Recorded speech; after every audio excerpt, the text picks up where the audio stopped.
Na ką, paskutinis video iš pietų Prancūzijos. Čia tokios mašinos ir jų nemažai visokių senoviškų, net nežinau, kas čia per modelis. Ir šią dieną mes keliavom į Saint-Paul-de-Vence. Aš nežinau, kaip taisyklingai pasakyti, bet į šitą viduramžių miestelį. Netoli jo yra muziejus prancūzų dailininkų Matisse Urbona.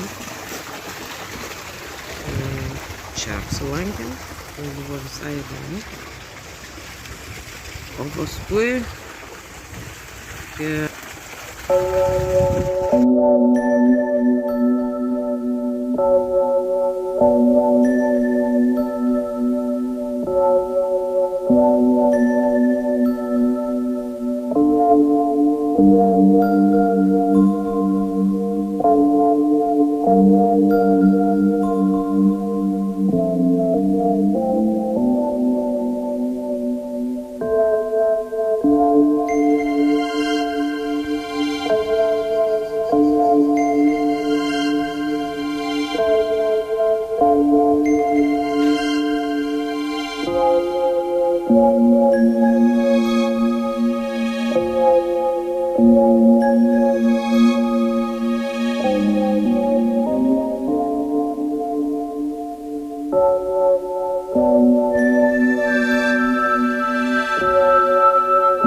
pažiūrėjus šitą parodą, reikėjo žygiuoti per kalnus, pirmyn atgal, va ten į viršūnę. Ten tas miestelis įsikūręs viduramžių. Ir šiek tiek šilta, buvo virš 30, bet kažkaip tai. Viskas pavyko. Ir pirmiausia, kur patekau, tai į kapines.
O pačiam miestelėje, tai ką, milijonas turistų, milijonas parduotuvėlių, suvenyrų, turistinė vieta.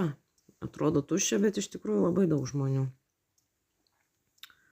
Fainas miestelis, fainai pasibuvom ir apskritai buvo geros atostogos. Bet galbūt kažkada ir grįšiu netyčia. Super.